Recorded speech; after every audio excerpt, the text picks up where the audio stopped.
SKM பேசுகிறேன். Welcome to SKM மோசார் channel. Tamil Nadu Kerala எல்லைப்பகுதி, அந்த பகுதியில் அடர்ந்த காட்டுப்பகுதி இருக்குது, சில மலைப்பகுதிகளும் இருக்குது. அதில் சில அடர்ந்த மலைப்பாதையிலும் அடர்ந்த காடுகளும் நிறையவே இருக்குது. அதோட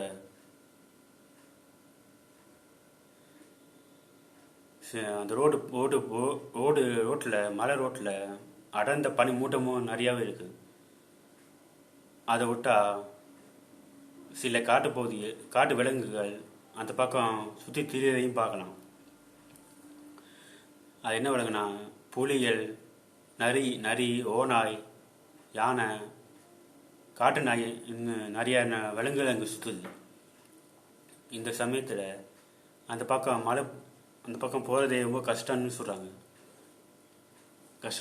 அதே சமயத்தில் அங்கே காட்டுப்பகுதியை சுற்றி இருக்க மக்கள் பகல் நேரத்தில் மட்டும்தான் அந்த இடத்துல அந்த ரோட்டை பயன்படுத்துவாங்க. ஏன்னா அப்போ தான் பாதுகாப்பாக இருக்கும். அதே நேரத்தில் நைட் நேரத்தில்னா பனிமூட்டம் அதிகமாக அடர்ந்து போயும் சில அமானுஷ்ய நிகழ்வுகளும் காட்டு விலங்குகள் அந்த பக்கம் சுற்றுறதாகவும் அதில் ஆபத்து ஏற்பட்டு அந்த ராத்திரி நேரத்தில் அந்த பாதையை மக்கள் பயன்படுத்துறதில்லை. அது மாதிரி நிறைய சம்பவங்கள் நடந்திருக்கு. ஒரு நாள் நைட்டு 11 மணி ஒரு லாரி டிரைவர் அந்த பக்கமாக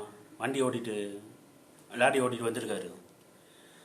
அந்த சமயத்தில் பனிமூட்டமாக இருக்கிற அந்த பகுதியில் போகும்போது தான் கொஞ்சம் தூரத்தில் ஒரு லேடியை பார்க்குறாரு. அவங்க கையை காட்டி லிஃப்ட் கேட்குறாங்க. அந்த பக்கமாக போய் வண்டி நிப்பாட்டின லாரி டிரைவர் அவங்கள விசாரிக்க ஆரம்பிக்கிறாரு. அவங்க என்ன சொல்கிறாங்கன்னா, இந்த பக்கமாக காட்டுப்பகுதியில் எங்கள் கிராமம் இருக்குது, அது கொஞ்சம் தூரமாக போகணும், அந்த பக்கம் என்னை கொண்டு போய் விட்டுருங்கன்ட்டு சொல்கிறாங்க. சரின்னு ஏற்றிக்கிட்டு அந்த லாரி டிரைவர் வண்டி ஓட்டிகிட்டு போயிருக்காங்க. அப்படி போயிட்டு இருக்கும்போதும் அந்த லாரி டிரைவர் அந்த லேடிகிட்ட பேச்சு கொடுக்குறாரு.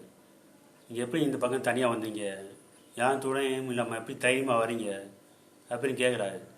ஆனால் அவர் கேட்குற ஒவ்வொரு கேள்விக்கும் எந்த பதிலும் வரல. என்னால் குழப்ப மாட்டேன்னு லாரி டிரைவர் அந்த பக்கமாக திரும்பி பார்க்குறாரு. பார்த்தோன்னே அரண்டு போகிறாரு. அது என்னன்னா, கொஞ்சம் தூரத்துக்கு முன்னாடி லாரியில் ஏறின அந்த லேடி காணாமல் போயிருக்காங்க. உடனே லாரி டிரைவர், நம்ம எங்கேயுமே வண்டி இடையில நிப்பாட்டலையே, எப்படி இந்த லேடி கீழே இறங்குனாங்கன்ட்டு கன்ஃபியூஷன் ஆகுறாரு. அதே சமயம் கொஞ்சம் தூரம் ட்ராவல் செஞ்சப்பறம் அந்த அடர்ந்த பனி மூட்டத்துக்கு இடையில் ஒரு லேடி லிஃப்ட் கேட்குறாங்க. அதை உத்து பார்த்த அந்த லாரி டிரைவர் அரண்டு போய் பயம் அதிகமாகிடுச்சு. அந்த லேடி யாருன்னா, கொஞ்சம் தூரத்துக்கு முன்னாடி லிஃப்ட் கேட்ட யாருன்னு அதே லேடி. அந்த லேடியை பார்த்த அந்த டிரைவர் அந்த வண்டி நிப்பாட்டாமல் தொடர்ந்து போயிட்டுருக்காரு. கொஞ்சம் தூரத்துலேயே பனிமூட்டத்துலேருந்து வெளியில் வராரு. வெளியில் வந்த அவர் அந்த இடத்துல ஒரு டீ கடையை பார்க்குறாரு. டீ கடையை பார்த்தோன்னே டீ கடைக்கிட்ட வண்டி கொண்டு போய் நிப்பாட்டிட்டு அந்த வண்டியிலேருந்து இறங்கி டீ கடையில் உட்காராரு. ஆனால் அப்போ வரைக்கும் அவருக்கு அந்த பயம் அவர் விட்டு போகாது. இதை கவனிச்சு டீ கடைக்காரரு அவர்கிட்ட வந்து பேச ஆரம்பிக்கிறார். என்னப்பா இப்படி பயந்து போய் இருக்கீங்களே, வழியில் யாராச்சும் பார்த்தீங்களா அப்படின்னு கேட்குறாங்க. அவரும் வழியில் நடந்த எல்லா வசதியும் சொல்கிறாரு. இப்போ என்ன இருக்குங்கய்யா, அந்த லேடி ஒரு தடவை ஏறிட்டு காணாமல் போயிட்டாங்க. 2வது தடவையும் பார்க்கப்ப லிஃப்ட்டு கேட்டாங்க. அப்படி கொடுக்காம வர தொடர்ந்து வந்தப்புறம் பின்னாடி ஃபாலோ செஞ்சுட்டு வந்தாங்க அதிக வேகத்தில் அப்படின்னு சொல்கிறாரு. உடனே அதில் டீ கடைக்காரர் ஒரு விஷயத்தை சொல்ல ஆரம்பிக்கிறார். அந்த லேடி எப்படி எப்படி இருந்தாங்க, நீங்கள் கவனிச்சிங்களா அப்படின்னு சொல்கிறாங்க. ஆனால் அதை கேட்ட அந்த லாரி டிரைவர், அந்த பொண்ணு ஒரு சிவப்பு கலர் சேலை கட்டி இருக்கிறதா சொன்னாங்க. ஆனால் லைட்டாக நெத்தியில் அடிபட்டு இருந்ததா சொல்கிறாங்க. உடனே டீ கடைக்கார சொல்கிறாரு, அதே பொண்ணு தான் சில வருஷத்துக்கு முன்னாடி இந்த பக்கம் நடந்த ஆக்சிடெண்ட்டில் இறந்து போனாங்க. அந்த பொண்ணு டூ வீலரில் இந்த பக்கம் வந்தாங்க. அதிகமாக பனிமூட்டம் இருந்ததுனால எதிரில் வந்த லாரியில் அடிபட்டு இறந்து போயிட்டாங்க. அந்த லாரி டிரைவர் என்ன செஞ்சாருன்னா, ஆக்சிடென்ட் செஞ்சுவிட்டு அப்படியே நேராக நிற்காமல் போயிட்டதா போயிட்டாரு. ஆனால் அந்த பொண்ணு அதிகமாக அடிபட்டு கீழே விழுந்து கிடந்துச்சு. அந்த பக்கம் எவ்வளோ வண்டி போனாலும் இந்த பொண்ணை யாருமே காப்பாற்றலை. ஆனால் அடிபட்டு ஆக்சிடென்ட் ஆகி அடிபட்டாலும் அந்த பொண்ணுக்கு கொஞ்சம் நேரம் உயிர் இருந்துச்சு. அப்போ இருந்தும் யாருமே அதை காப்பாற்றாமல் கிளம்பி போயிட்டாங்க. இதனாலேயே அந்த பொண்ணு என்ன இருந்துச்சுன்னா, இறந்து போனப்புறம் இந்த பக்கமே ஆவியாக சுற்றுது. இரவில் இந்த பக்கம் வரவங்க போகிறவங்கன்ட்டு ஏகப்பட்ட பேரை ஆக்சிடெண்ட்டுக்குள்ளாக்கி ஏகப்பட்ட பேரை கொள்ளுது. இது மாதிரி ஏகப்பட்ட விஷயம் இங்கே நடந்திருக்கு.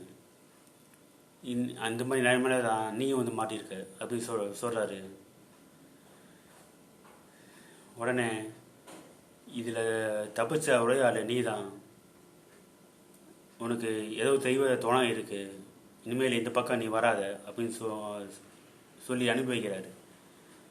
அதுக்கப்புறம் லாரி டிரைவர் வண்டி எடுத்துகிட்டு அங்கேருந்து கிளம்புறாரு. ஆனால் இந்த பக்கம் இது கை கேள்விப்பட்டு 2-3 பரநார்மல் ரிசர்ச்சர் இது இங்கே வந்து ரிசர்ச் செஞ்சு பார்க்குறாங்க. ஆனால் அவன் சொல்கிற ஒரே விஷயம் என்னென்னா, இங்கே இது அடர்ந்து போன காட்டுப்பகுதி. இதனாலேயும் இந்த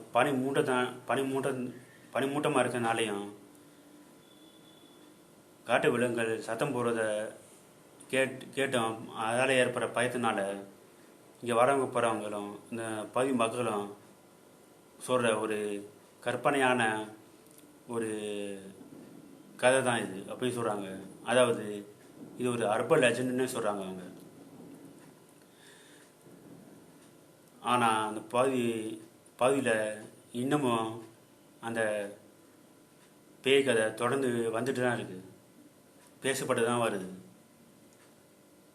எது என்னவோ இது உண்மையான பேய் கதையா இல்லை ஆதாரம் இல்லாத ஒரு அர்பன் லெஜெண்டா, அது அந்த பக்கம் போய் ஒரு விசிட் அடித்தா தான் நமக்கும் தெளிவு வரும்.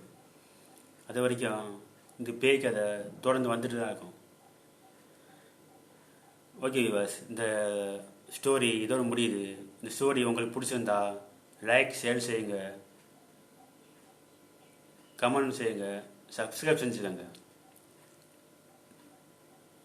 பெல் ஐக்கானை அழுத்தி ஆளுங்கிற பட்டனை அழுத்திங்க. அப்போ நான் போகிற ஒவ்வொரு வீடியோவும் உங்களுக்கு நோட்டிஃபிகேஷன் வரும்.